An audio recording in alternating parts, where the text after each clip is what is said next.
Okay, I can get down with this, man. So, One Piece chapter 1050, we are officially moving into the Wano resolution portion of the arc. And I gotta say, man, this was beautiful. Like the way that Momo just descended and was talking to everybody and saying, like, hey, Kaido's been defeated, no worries. And people are freaking out because they saw a dragon and thinking, oh my God, Kaido's not supposed to be here. What's Kaido doing here? And when the chapter ends off and you basically have the announcement that the new Shogun of Wano is showing up.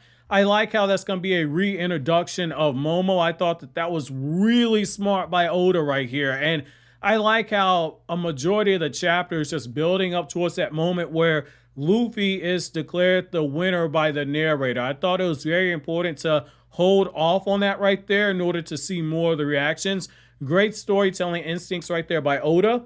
Now, with the way the chapter opens up, you have Yamato and she's running to try and catch Luffy because Luffy is falling from the sky. And you get the information of where Big Mom and Kaido both have fallen.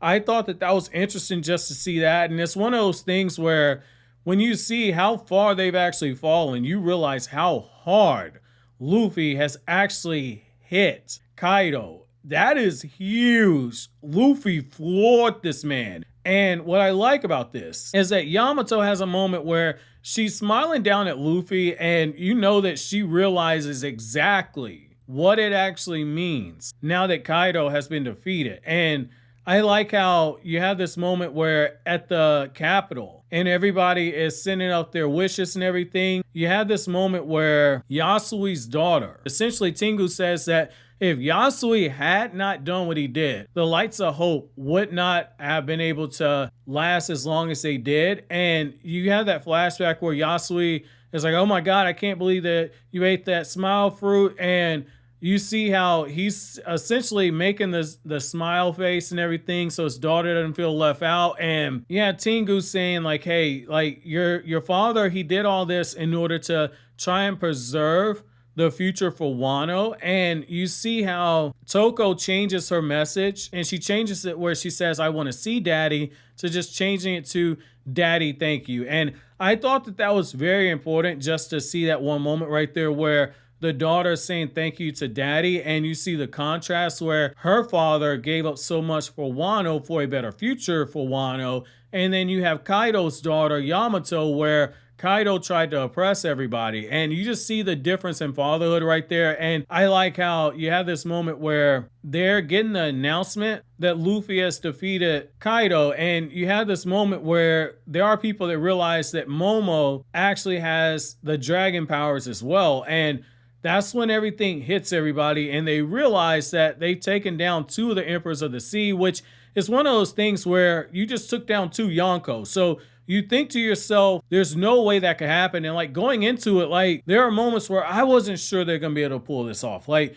you know, it's a shonen, so you know that there's like a 99.95% chance that things will actually end with a happy ending. But there were times where even I thought like, there's no way they're going to pull this off. Somebody absolutely has to die. Well, they managed to do the impossible. And you have this moment where after Chopper is being flooded with patience and Chopper's like, I can't handle this right now. Like I got patience over here, patience over there.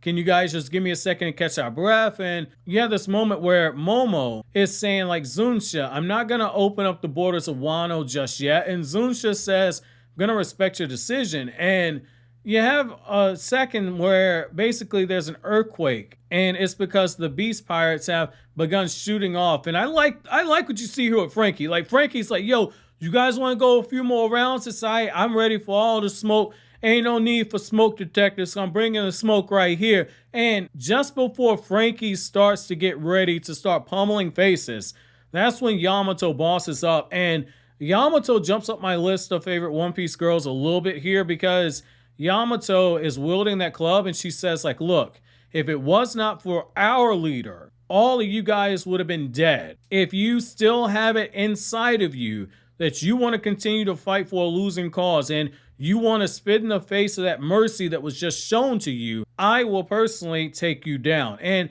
I like that you see that because it's one of those things where Yamato's kind of showing that she might be the daughter of Kaido, but she is not going to carry on that legacy. And we see more of the character who identified as being Odin. I thought that that was a very nice case of the best of both worlds for a character kind of being shown right there. And what I like here is that as the earthquake starts going and as the volcano begins to erupt, the narrator says that the final battle in the skies over Wano, winner Straw Hat Luffy. I like how Luffy is completely asleep and Luffy has a smile on his face because Luffy knows that he's essentially freed this country. And after Momo makes his announcement and says that I'm not Kaidou, but that drum beat, that explosion is the drum beat that signals the end of everything. And you have Hiyori who's presented herself and you have people thinking that that's Komurasaki. So you're going to get the reveal that like Komurasaki was actually Hiyori. So now people are going to know that the Kozuki were actually there. And then you're going to have that big reveal where it's actually Momo who's going to reveal that he was the dragon that everybody saw.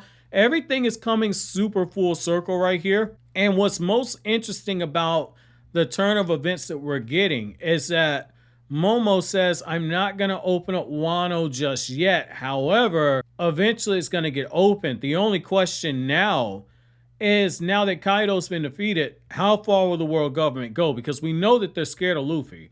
They're scared of the devil fruit that Luffy has. And now that Wano's been opened up, and now that 2 of the 4 emperors have been taken down, they have every right to come through and just blow up Wano. So that's going to be interesting just to see exactly how far they're willing to take this. So my chapter question to you guys is, how satisfying of a defeat was it for Kaido to be confirmed defeated in this chapter? And between Momo and Hiyori, who do you think is going to get the biggest reaction out of all the people of Wano when they learn how big of a role they played in actually saving Wano? But so always, guys, if you like anything I had to say, don't forget to comment, rate, subscribe, and share. Thank you so much for watching to the end. Have an awesome day, guys.